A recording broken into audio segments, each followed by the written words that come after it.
The Scholia Diosporus functions as a hyper-dense magical ecosystem. It is an unprecedented institution, specifically designed to house extreme biological and magical needs that would otherwise be entirely mutually exclusive. Inside a lecture hall, a 7-foot Carcharodonian shark warrior sits beside a student made of enchanted candy, while a nascent baby sun god hovers nearby. Supporting this population creates constant logistical strain. The faculty must manage everything from the high-pressure environment required by deep-sea predators to the containment needs of students who are inherently and magically incontinent.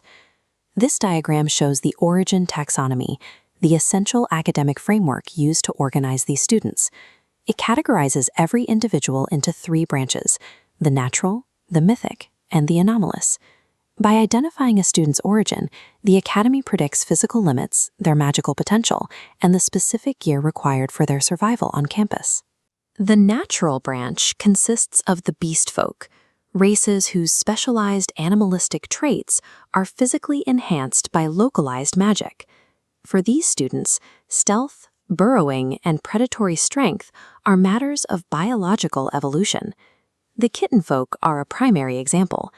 Standing barely 3 feet tall, they leverage their feline biology to master urban navigation through natural nimbleness and charm. Their counterparts, the foxfolk, serve as scouts and elemental specialists.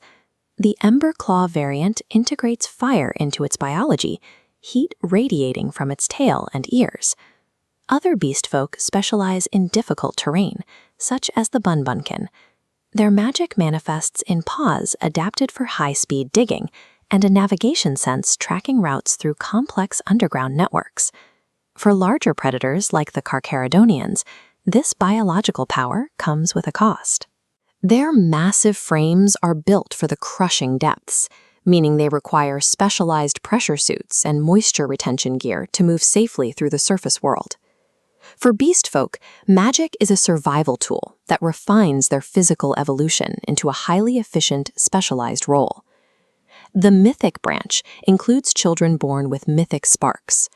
These lineages grant students direct influence over time, the elements, and radiant energy. These powers emerge in stages. We see this in the demigorgons and semigorgons, whose reality-altering abilities become more controlled and potent as they reach maturity. The Killen serves as a mythic archetype. Their shimmering coats and developing horn nubs act as conduits for an auspicious nature, casting powerful enchantments. Others, like the Jinn, represent raw elemental power. These students feature lightning markings and skin tones reflecting their ability to manipulate social and atmospheric forces. The peak of this category is the Celestian Archist. These energy beings are forced into mortal vessels, storing immense divine energy within their radiant forms. Mythics shift the focus from biological adaptation to active reality manipulation. Because of this, the Academy prioritizes containment and specialized training to manage their burgeoning power. The anomalous branch covers students who exist as living magic, constructs, or ancient spirits. They do not follow standard physiological rules. The Same are plant-based humanoids. They rely entirely on sunlight for sustenance and do not possess human digestive systems or sleep cycles. Anomalies like confections are amalgamations of sugar and magical baking. Their translucent, gelatinous limbs make them highly vulnerable to water, which can dissolve their bodies. Some anomalous students can even rewrite their own nature.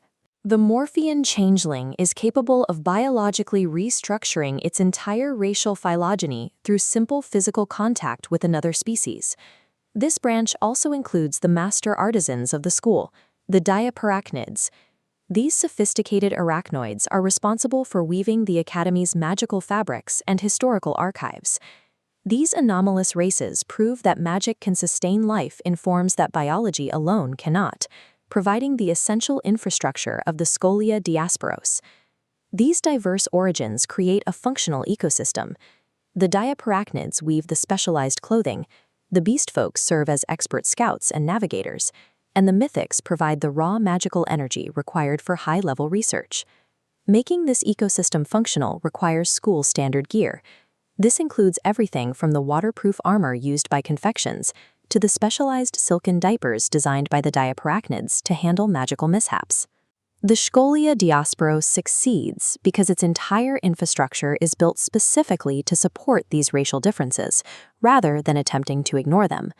The Academy is a miracle of logistics. It demonstrates that true magical diversity requires a world engineered for every claw, every hoof, and every burgeoning godly spark.